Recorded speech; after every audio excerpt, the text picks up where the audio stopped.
मन पूरक पाठन. Poet's Vikas Parihar. It's Hindi fourth topic. Hindi का फोर्थ टॉपिक है. नाम है मन. It's a poem. ये कविता है रिटन बाय पोएट. कवि का नाम है विकास परिहार. ऑलराइट. सो जन्म, इनका जन्म हुआ है 1943, 1983, गुना मध्य प्रदेश. कहाँ जन्म हुआ है इनका? गुना में. एमपी मीन्स मतलब मध्य प्रदेश. ठीक है, एमपी में, मध्य प्रदेश में गुना नाम की जगह पर 1983 में बॉर्न हुए हैं. परिचय. विकास परिहार ने 2000 से 2006 तक भारतीय वायुसेना को अपनी सेवाएं दी. इन्होंने 2000 से लेके 2006 तक किसके लिए काम किया है? भारतीय वायुसेना यानी इंडियन एयरफोर्स के लिए काम किया है. ठीक है, इनको अपनी सेवाएं दी, मतलब देश की सेवाएं की. इन्होंने अपने देश की सेवा की वायुसेना द्वारा. ठीक है. फिर पत्रकारिता के क्षेत्र में उतरने के बाद रेडियो से जुड़े और फिर पत्रकारिता यानी न्यूज़ वगैरह ये फील्ड में उतरे. ठीक है, और इसके थ्रू मतलब ये फील्ड में आने के बाद वो रेडियो से जुड़े, यानी जो रेडियो पे न्यूज़ वगैरह या रेडियो पे जो रेडियो जॉकी होते हैं ना, जो न्यूज़ देते हैं या रिपोर्टिंग करते हैं एक्सेट्रा, उससे जुड़ गए. इन्होंने 2000 से लेके 2006 तक 6 साल देश की सेवा की. किस माध्यम से? भारतीय वायुसेना यानी इंडियन एयरफोर्स के थ्रू उनको अपनी सेवाएं दी. और फिर पत्रकारिता में आ गए, यानी जर्नलिज्म. पत्रकारिता ये मीन्स जर्नलिज्म में आ गए, जर्नलिज्म की फील्ड में, क्षेत्र में, और रेडियो से जुड़े. साहित्य में विशेष रुचि होने के कारण इनकी जो स्पेशल रुचि थी, विशेष स्पेशल रुचि, अट्रैक्शन, इनका जो खास इंटरेस्ट था, रुचि इंटरेस्ट, खास इंटरेस्ट किसमें था? साहित्य में. साहित्य मीन्स इट्स लिटरेचर. इनको लिटरेचर में बहुत इंटरेस्ट था. लिटरेचर मतलब भाषा, लैंग्वेज, कविता लिखना, लेसन लिखना, पाठ लिखना, ये सब लिटरेचर के टॉपिक्स है. ठीक है, लिटरेचर, लैंग्वेज. तो इनको लिटरेचर यानी साहित्य में स्पेशल इंटरेस्ट होने के कारण आप नाट्य गतिविधियों से भी जुड़े हुए हैं. ठीक है, इनको बहुत इंटरेस्ट था लिटरेचर में. इसकी वजह से ये नाट्य गतिविधि मतलब जो नाटक, ड्रामा, प्ले होता है, उनसे भी ये अभी जुड़े हुए हैं. ठीक है, जुड़े हुए हैं. नेक्स्ट हाइकू के बारे में है. हाइकू, अभी जो हम लोग पोयम करने वाले हैं मन, ये पोयम हाइक्यू फॉर्मेट में. हाइक्यू. ठीक है, तो हाइक्यू क्या है देखते हैं. हाइक्यू यह जापान की लोकप्रिय काव्य विधा है. ये जापान की बहुत फेमस, लोकप्रिय यानी लोगों को अच्छी लगी, लोगों को बहुत प्रिय है. ठीक है, यह जापान की लोकप्रिय काव्य विधा है. ये पोयम जापान के लोगों की फेवरेट, ठीक है, फेवरेट स्टाइल लिखी हुई पोयम है. विधा है मतलब वो स्टाइल में लिखी हुई है. इसको हाइक्यू कहते हैं. हाइक्यू विशेष की सबसे छोटी कविता कही जाती है. हाइक्यू विश्व की, हाइक्यू पूरे वर्ल्ड की सबसे स्मॉल साइज की पोयम कही जाती है. Haikyuu all over the world सबसे स्मॉल साइज पोयम कही जाती है. 5वें दशक से हिंदी साहित्य से हाइक्यू को खुले मन से स्वीकार किया है. और 5th सेंचुरी से हाइक्यू को हिंदी साहित्य में यानी हिंदी लिटरेचर में, 5th सेंचुरी से हिंदी लिटरेचर में यानी हिंदी लैंग्वेज में हाइक्यू को ओपन हार्ट से यानी ओपन मन से स्वीकार किया गया है. हाइक्यू कविता 5-7-5-17 वर्ण के ढांचे में लिखी होती है. ये जो पोयम रहती है इसका फॉर्मेट ये है. फर्स्ट लाइन में 5 अल्फाबेट्स, सेकेंड लाइन में 7 अल्फाबेट्स, थर्ड लाइन में 5 अल्फाबेट्स. टोटल 17 अल्फाबेट एक पैरा में, एक स्टेंजा में टोटल 17 अल्फाबेट्स रहेंगे. मैं वर्ड्स नहीं कह रहा हूं, I am saying about alphabets. इसके ढांचे में होती है. देखो मैं यहाँ एक्सप्लेन करता हूं. Clearly see over here. देखो काउंट कर रहे हैं. 1, 2 वर्ड, 3, एक अल्फाबेट, 2 अल्फाबेट, 3, 4, 5. फर्स्ट लाइन में देयर आर 5 अल्फाबेट्स, ठीक है, हिंदी अल्फाबेट्स, घ ना अ धो रा, ठीक है। तो घना अंधेरा में टोटल 5 अल्फाबेट्स है। सेकेंड में देखते हैं 1 2 3 4 5 6 7, फर्स्ट में 5, सेकेंड में 7, थर्ड में देखते हैं ओ र 2 3 4 5 फिर 5, तो 5 7 5 टोटल कितना हुआ 17। तो ऐसी पोयम को कहते हैं हाइक्यू।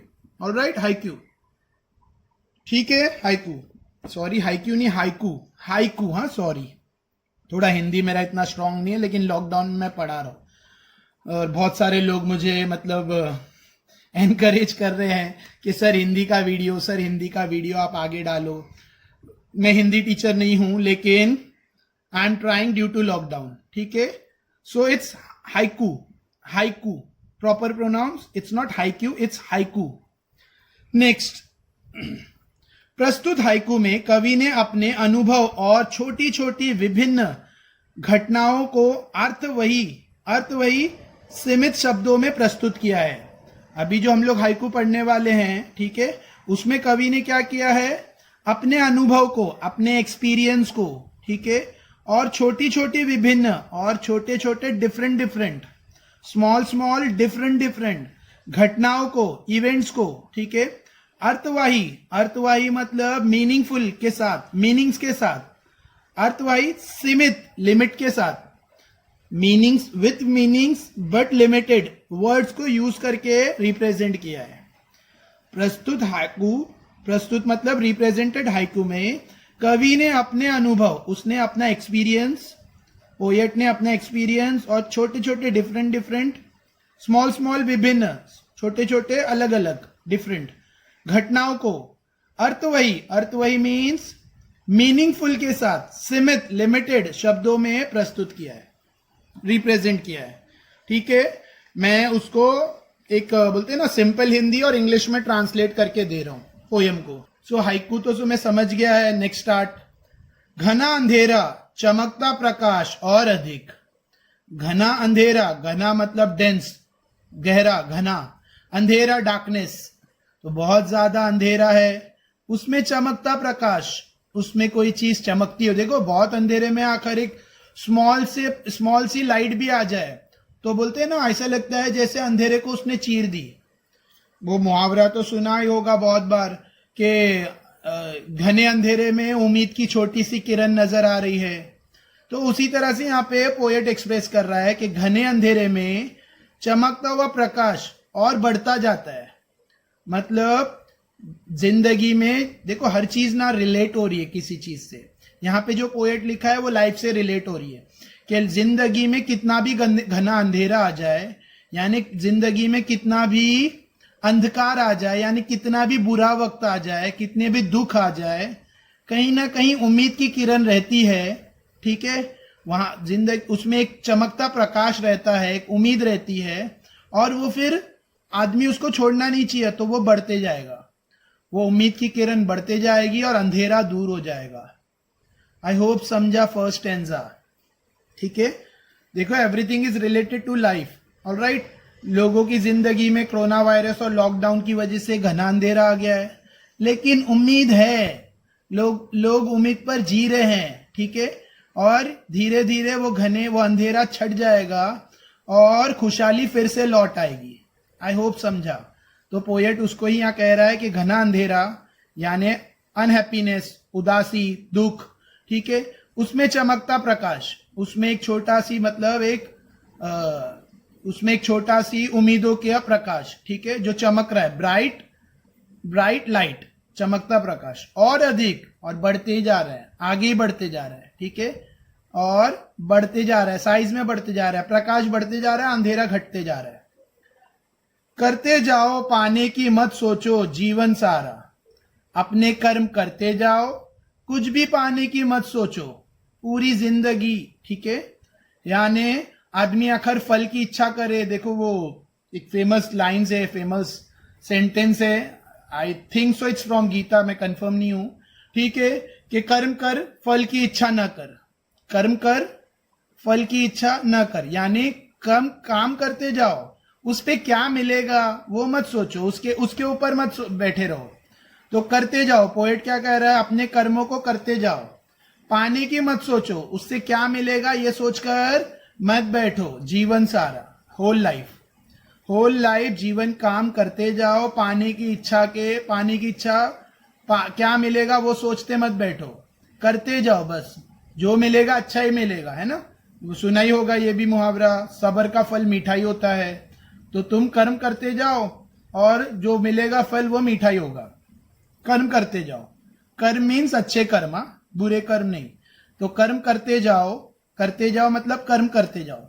और कर्म का जो फल है, जो करने पर जो रिजल्ट मिलेगा वो सोचते मत बैठो, ठीक है। और वो जीवन सारा अपने कर्म करते जाओ।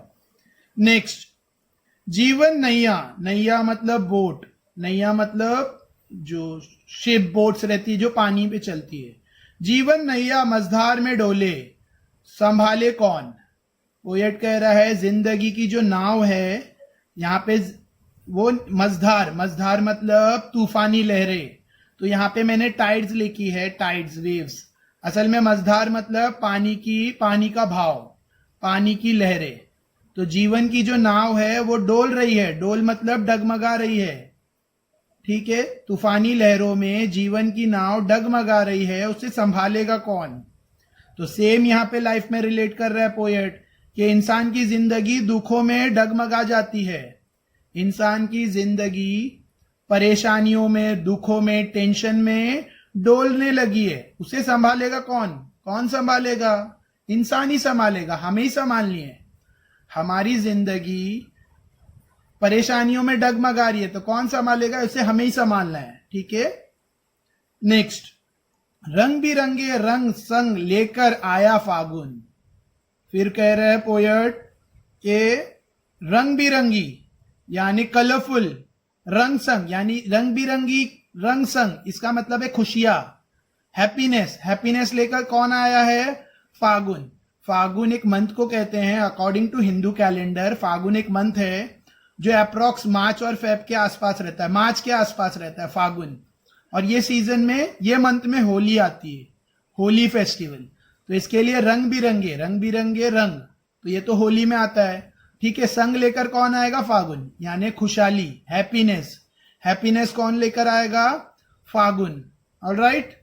नेक्स्ट, कांटों के बीच खिलखिलाता फूल देता प्रेरणा। और पोएट क्या कह रहा है कि कांटों के बीच, देखो ब्यूटीफुल फ्लावर हमेशा कांटों के बीच खिलखिलाता है, ठीक है। तुमने रोज तो देखा है, कॉमन फ्लावर है, बहुत फेमस है रोज, ROSE। तो रोज के आजू बाजू बहुत सारे कांटे रहते हैं। रोज फ्लावर कांटों के बीच में ही रहता है, उसके बीच में ही खिलखिलाता है। और ये हमारे लिए इंस्पिरेशन है, ये लोगों के लिए क्या है, इंस्पिरेशन है कि दुखों के अंदर ही क्या होता है, सुख आता है। कि दुख, जहां दुख रहते हैं वहीं सुख प्राप्त होता है। और इससे हमें ये जो फूल है ना, ये हमें प्रेरणा देता है। प्रेरणा मतलब इंस्पिरेशन, प्रेरणा मीन्स इंस्पिरेशन। हमें ये एक एग्जाम्पल देता है, ठीक है, कि कांटों के बीच खिलखिलाता फूल, कि कांटे जो बहुत तकलीफ पहुंचाते हैं, फूल जो बहुत प्लीजेंट रहता है, मजा देता है। फूल की खुशबू भी अच्छी, उसका टच भी बहुत सॉफ्ट रहता है, और कांटे चुभते हैं, किसी को पसंद नहीं, लेकिन कांटों के बीच में ही फूल खिलखिलाता है। ऐसा ही दुखों के अंदर ही आदमी को सुख का आभास होता है, ठीक है। ये प्रेरणा हमें किससे मिलती है, फूल से।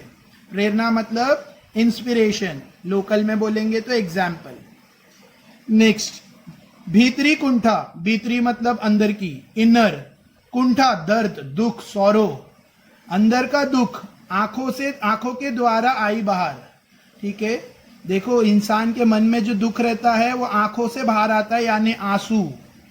आंखों से आंसू छलकते ना, तो मन का दुख आंखों से बाहर आ जाता है। भीतरी मतलब इंटरनल, इंटरनल यानी मन में। तो मन की कुंठा, दुख, सौरो आंखों के द्वारा से आई बाहर। कहां से बाहर आता है, थ्रू आइज। तो आंखों से बाहर क्या आते हैं, आंसू। तो दुख आंसू के रूप में आंखों से बाहर आता है, ठीक है। आई होप समझ रहे हैं। नेक्स्ट, खरे जल से धुल गए विषाद मन पावन। सॉरी, खारे जल से धुल गए विषाद मन पावन। खारा जल सॉल्टी वाटर, ठीक है। देखो खारा जल यानी सॉल्टी वाटर, लेकिन हमारी देखो खारे जल मतलब सॉल्टी वाटर, लेकिन यहाँ पे खारा जल मतलब टीयर्स, आंसू, ठीक है।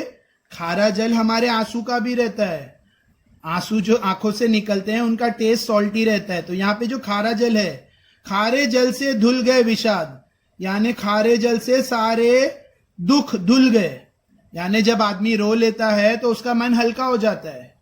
देखो रोने के बाद एकदम बोलते हैं ना, दुख कम महसूस होता है, ठीक है। मन पावन, और मन पवित्र हो जाता है। पावन मतलब पवित्र, प्योर, होली, ठीक है। सो खारे जल मतलब यहाँ पे टीयर्स, आंसू, आंसू निकलने से मन के दुख दूर हो जाते हैं। विषाद मतलब सॉरो, सैडनेस, ठीक है। तो वो धुल जाते मतलब कम हो जाते हैं।